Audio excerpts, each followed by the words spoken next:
നമ്മളിന്നിവിടെ ഉണ്ടാക്കിയിരിക്കുന്നത് നല്ല കൊത്തമര വെച്ചിട്ടുണ്ടാക്കിയ ഒരു അടിപൊളി കറിയാണ്.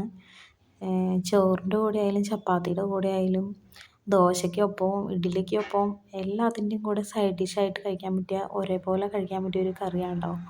നല്ല ടേസ്റ്റാണ്. അപ്പം ഞാനിന്നിവിടെ കഴിക്കാൻ പോകുന്നത് കുട്ടി ദോശ ഉണ്ടാക്കിയിട്ടുണ്ട്. കുട്ടി ദോശയ്ക്കൊപ്പമാണ് നമ്മളിത് കഴിക്കുന്നത്. ഇത് ശരിക്കും പറഞ്ഞു കഴിഞ്ഞാൽ മോന് 4 മണിക്ക് അവൻ വന്നപ്പോൾ അവന് ദോശയ്ക്കൊപ്പം കഴിക്കാൻ വേണ്ടിയിട്ട് ഉണ്ടാക്കിയൊരു കറിയാണ് കേട്ടോ. നല്ല ടേസ്റ്റാണ്.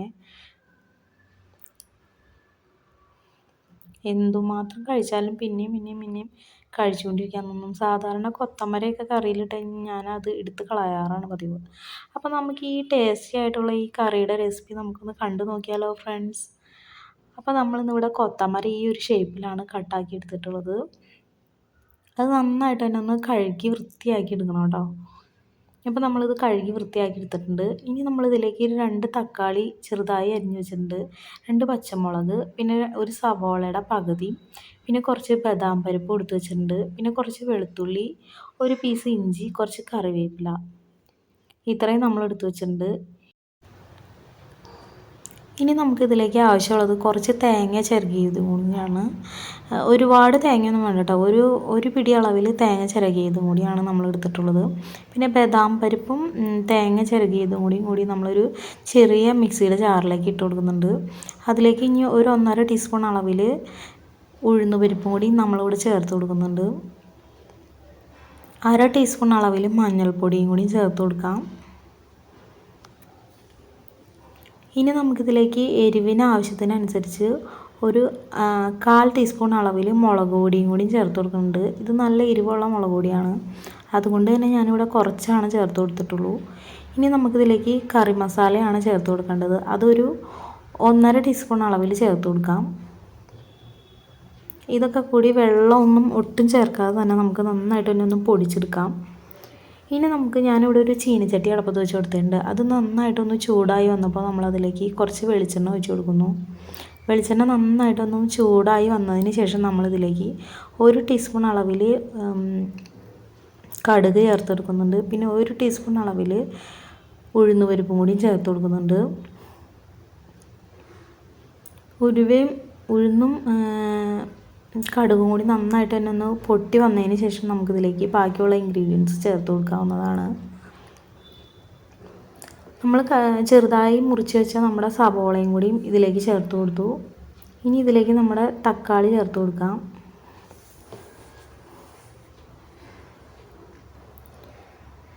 ഇനി നമുക്കിതിലേക്ക് പച്ചമുളക്, കറിവേപ്പില ഇതെല്ലാം ചേർത്ത് കൊടുക്കാവുന്നതാണ്. അപ്പോൾ നമ്മുടെ വീഡിയോസ് ആദ്യമായിട്ട് കാണുന്ന ഫ്രണ്ട്സൊക്കെ ഉണ്ടെങ്കിൽ നമ്മുടെ ചാനലൊന്ന് സബ്സ്ക്രൈബ് ചെയ്ത് സപ്പോർട്ട് ചെയ്യാനും കൂടി മറക്കരുത് കേട്ടോ. പിന്നെ വീഡിയോസ് ഇഷ്ടമാണെങ്കിൽ വീഡിയോയ്ക്ക് താഴെ ഒന്ന് ലൈക്ക് ചെയ്യാനും വീഡിയോസ് ഒന്ന് ഷെയർ ചെയ്യാനും മറക്കരുത്. ഇപ്പോൾ നമ്മളിതിലേക്ക് ഉപ്പും കൂടി ചേർത്ത് കൊടുത്തു. ഇതൊക്കെ നന്നായിട്ടൊന്ന് പെട്ടെന്ന് വഴണ്ട് വരാൻ വേണ്ടിയിട്ടാണ്. ഇനി നമ്മളിതിലേക്ക് ചേർത്ത് കൊടുക്കുന്നുണ്ട് ഇഞ്ചിയും വെളുത്തുള്ളിയും കൂടി നന്നായിട്ട് തന്നെ ചതച്ച് വെച്ചതാണ്. അതും ഇതിലേക്ക് ചേർത്ത് കൊടുത്തു.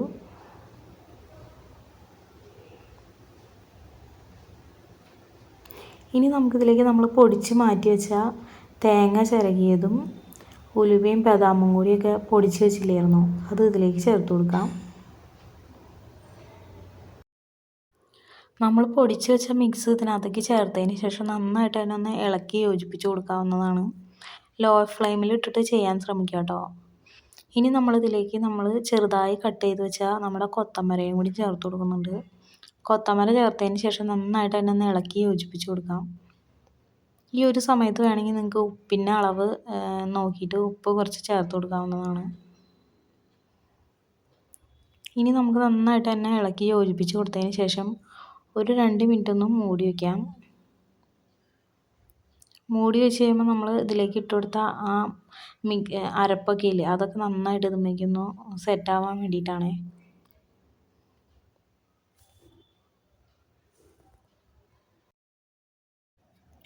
ഇനി നമുക്ക് തുറന്ന് നോക്കാം.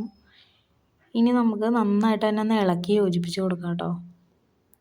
ഇനി കൊത്തമരയ്ക്ക് നന്നായിട്ട് വേവുണ്ട്, അത് കാരണം കൊണ്ട് നമുക്ക് കുറച്ച് വെള്ളം ഒഴിച്ച് കൊടുത്തിട്ട് നന്നായിട്ട് തന്നെ ഒന്ന് വേവിച്ചെടുക്കേണ്ടതുണ്ട്. കൊത്തമര നന്നായിട്ട് വെന്തില്ലെങ്കിൽ നമ്മുടെ കറിയുടെ ടേസ്റ്റ് ആകെ മാറും കേട്ടോ. അപ്പോൾ അതിൻ്റെ പേരിൽ നമ്മളൊരു 2 ഗ്ലാസ് അളവിൽ വെള്ളം ചേർത്ത് കൊടുത്തിട്ട് നന്നായിട്ട് പിന്നെ ഒന്ന് വേവിച്ചെടുക്കുന്നുണ്ട്.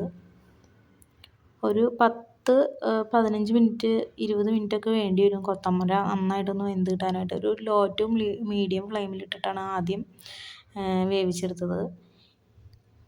ഇനി ഒന്ന് തുറന്ന് നോക്കി കഴിഞ്ഞപ്പോൾ നന്നായിട്ട് തന്നെ ഒന്ന് ഇളക്കി യോജിപ്പിച്ച് കൊടുത്തു. ഈ ഒരു സമയത്ത് ഞാൻ കൊത്തമര എടുത്തിട്ടൊന്ന് വെന്തോന്നൊക്കെ ഒന്ന് ചെക്ക് ചെയ്ത് നോക്കിയിരുന്നു. അപ്പോൾ കുറച്ചും കൂടി ഒന്ന് വേവാനുണ്ട്. അപ്പോൾ അതിൻ്റെ പേരിൽ നമുക്ക് ഒന്നും കൂടി ഒന്ന് മൂടി വയ്ക്കാം. ഒരു 10 മിനിറ്റ് കൂടി ഒന്ന് ലോ ടു മീഡിയം ഫ്ലെയിമിലിട്ട് നന്നായിട്ടൊന്ന് തിളപ്പിച്ചെടുക്കാം. ഇപ്പോൾ നമ്മുടെ വെള്ളമൊക്കെ ഒന്ന് വറ്റി വന്നിട്ടുണ്ട്. ഇനി ഇതിലേക്ക് കുറച്ചും കൂടി വെള്ളം കുറേശ്ശെ വെള്ളം ചേർത്ത് കൊടുക്കാവുന്നതാണ്. ഈ ഒരു പരുവത്തിൽ വേണമെങ്കിൽ നിങ്ങൾക്ക് ഇങ്ങനെയും കഴിക്കാം കേട്ടോ, കുഴപ്പമില്ല, ടേസ്റ്റൊക്കെ ഉണ്ട് ഇങ്ങനെ കഴിക്കാനായിട്ട്. പിന്നെ ഒന്നുകൂടി ഒന്ന് 100% നന്നായിട്ട്, 100% അല്ല, ഒരു 90% നന്നായിട്ട് വെന്താലാണ് ഈ കറി, കൊത്തമര നന്നായിട്ട് വെന്താലാണ് ഈ കറിക്ക് നല്ല ടേസ്റ്റ് ഉണ്ടാവുള്ളൂ. ഇനി നമ്മളതിലേക്ക് കുറച്ച് കറിവേപ്പിലയും കൂടി ചേർത്ത് കൊടുത്തു. എന്നിട്ട് ഒരു 2 മിനിറ്റ് ഒന്ന് മൂടി വെച്ചു. ഇനി നമുക്ക് തുറന്ന് കഴിഞ്ഞപ്പോൾ കറി നന്നായിട്ട് തന്നെ ഒന്ന് തിളച്ചതിന് ശേഷം കുറച്ച് വെളിച്ചെണ്ണയും കൂടി ചേർത്ത് കൊടുക്കുന്നുണ്ട്. കറിക്ക് നല്ലൊരു ടേസ്റ്റ് കിട്ടാൻ വേണ്ടിയിട്ടാണ് കേട്ടോ. ഈ ഒരു കറി ദോശയുടെ കൂടെയും ചപ്പാത്തിയുടെ കൂടെയൊക്കെ ഒരു അടിപൊളി കോമ്പിനേഷനാണ്. ഞാൻ പറഞ്ഞ വാക്കുകൾ തന്നെ പിന്നെയും എടുത്ത് പറയാണ്, കാരണം എനിക്ക് നന്നായിട്ട് ഇഷ്ടപ്പെട്ടു കേട്ടോ ഈ കറി. മോനാണെങ്കിലും നന്നായിട്ട് കഴിച്ചു. അവനും ഇങ്ങനത്തെ കറിയൊന്നും കഴിക്കാത്തതാണ്, പക്ഷേ ഈ ഒരു കറി അവന് നന്നായിട്ട് ഇഷ്ടമായി. അപ്പോൾ നിങ്ങൾ ഇതുപോലെ വച്ച് നോക്കിയിട്ടില്ലെങ്കിൽ ഒരു പ്രാവശ്യമെങ്കിലും ഇതുപോലെ ഒന്ന് വച്ച് നോക്കൂ കേട്ടോ. അത്രയ്ക്ക് ടേസ്റ്റാണ്, നല്ല ടേസ്റ്റുള്ളൊരു കറിയാണ് കേട്ടോ. അപ്പോൾ ഇനിയും ഇതുപോലുള്ള നല്ല നല്ല വീഡിയോസുമായി നമുക്ക് വീണ്ടും കാണാം കേട്ടോ. അതുവരേക്കും ബൈ ഫ്രണ്ട്സ്.